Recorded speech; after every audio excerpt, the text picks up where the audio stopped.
Oke Bang Pablo, selamat ulang tahun sebelumnya, dan hari ini spesial banget disiapkan sama Kak Ray dan tim sendiri di ulang tahun momen 46. Mungkin Bang Pablo seperti apa, ada wish tersendiri atau sepatah dua kata Bang Pablo?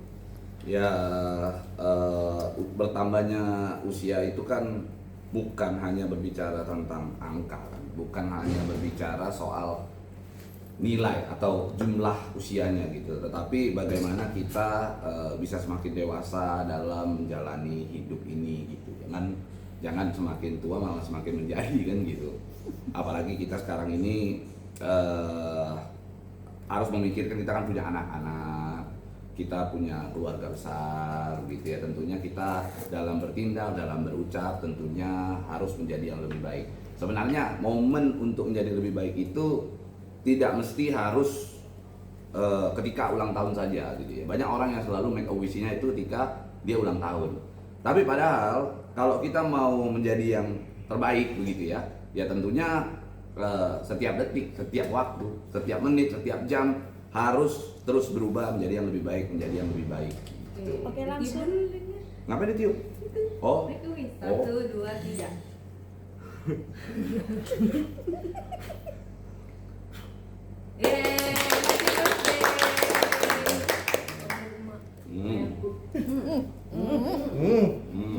Dari malam udah deh.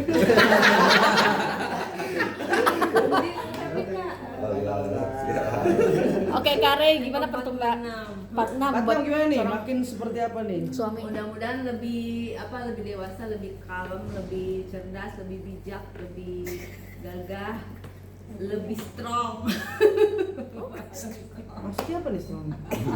Ambigu ya. Inilah Lebih strong dalam setiap setiap langkahnya gitu. Dan strong di darat, laut, udara dan ranjang gitu ya.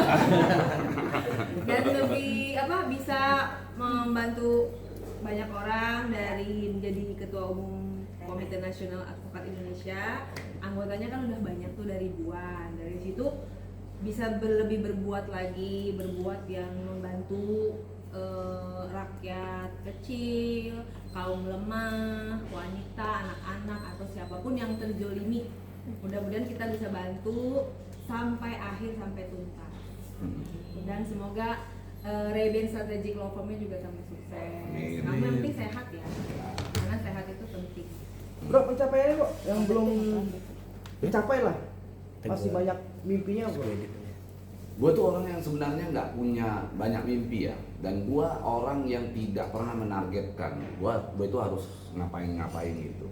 Intinya gue yang tadi aja yang gue bilang, bahwa bagaimana setiap gue bangun tidur gue harus jadi pribadi yang lebih baik dibandingkan tadi malam sebelum tidur gitu. Jadi gue selalu menekankan itu di dalam hidup gue. Jadi gue itu nggak pernah ada target, gue nggak pernah ada impian, gue nggak pernah ada keinginan untuk mencapai sesuatu, karena gue bersyukur dengan apa yang Allah udah berikan kepada gue.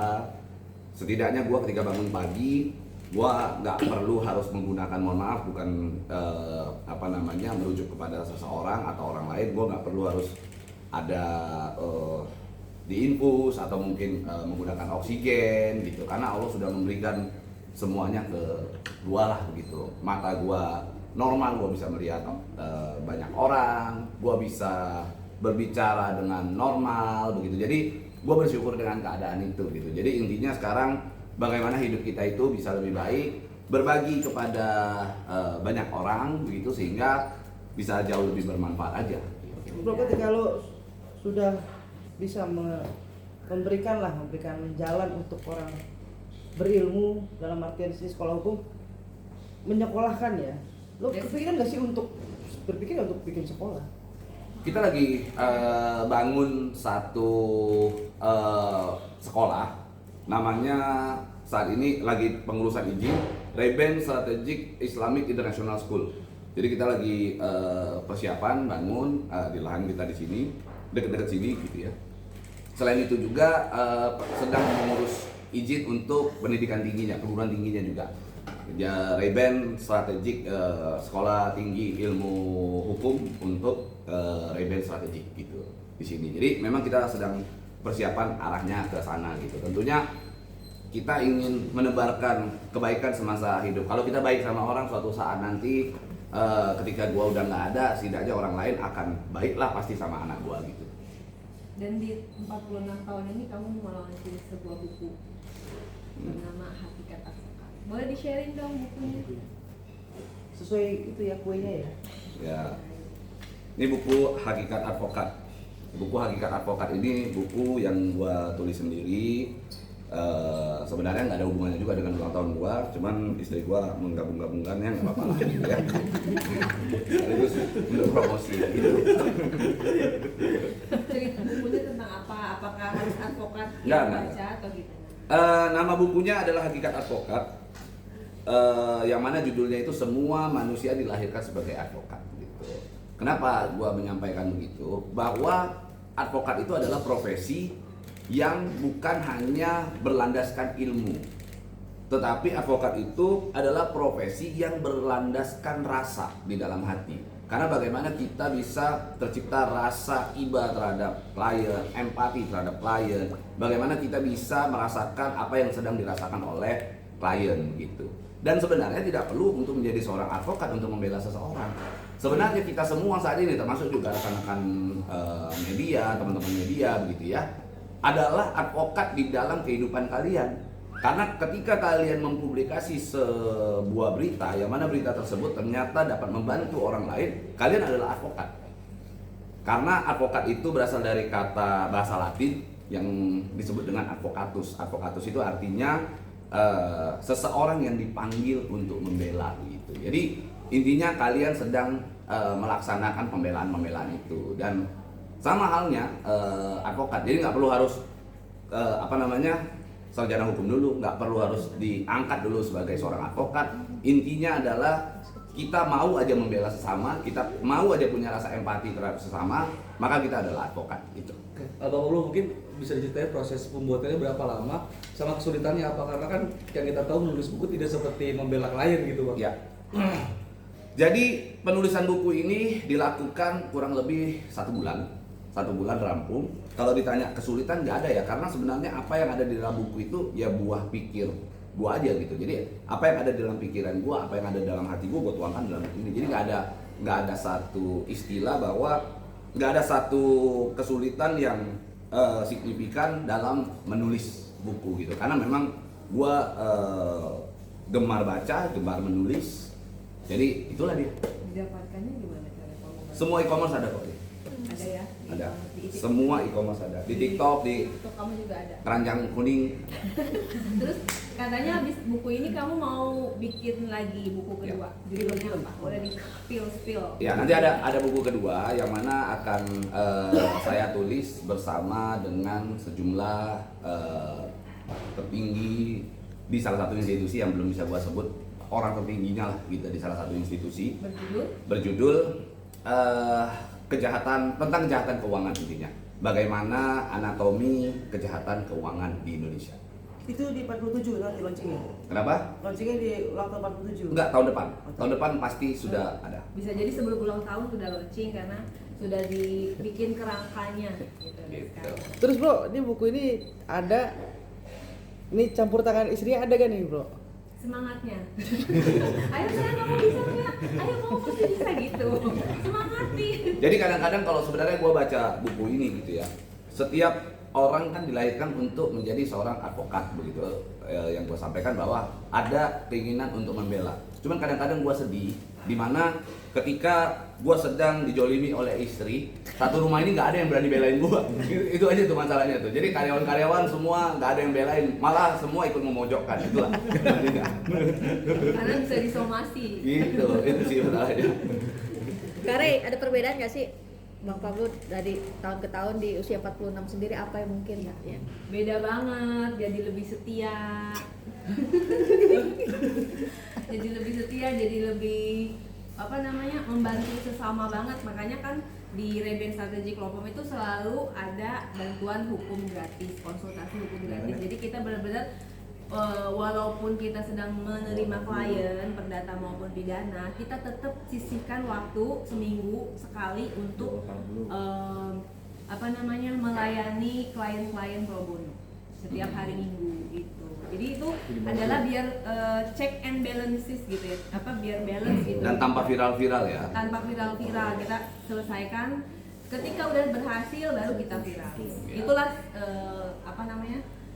ininya kita lah, ciri khasnya kita lah. Ya, jadi kita membantu orang tidak perlu harus Viral. mempublikasi dan tidak perlu harus viral. Tuh, karena kalau viral dulu siapapun speak up pasti kelar dong, karena kan udah viral. Nah sekarang gimana caranya tantangan sebagai seorang advokat menangani kasus pro bono yang dizolimi, yang di kepolisiannya sudah mandek atau di kejaksaan sudah mandek, dengan hadirnya seorang kami, Ray Utami dan Pablo Benua di Rebel Strategic Law Firm, bisa memberikan solusi kepada orang yang nggak punya uang.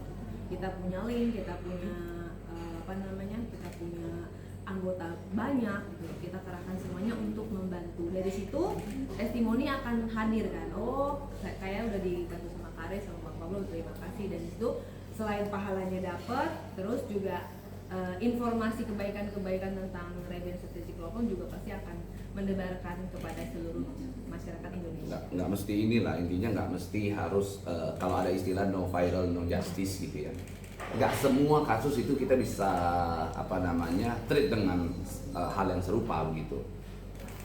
No viral no justice itu hanya berlaku kepada sebuah kasus yang mana memang lawannya itu adalah orang yang besar, konglomerat, mafia kasus gitu ya, atau pejabat publik yang melibatkan pejabat publik. Nah memang itu butuh keviralan untuk mendorong agar adanya objektivitas penegak hukum gitu.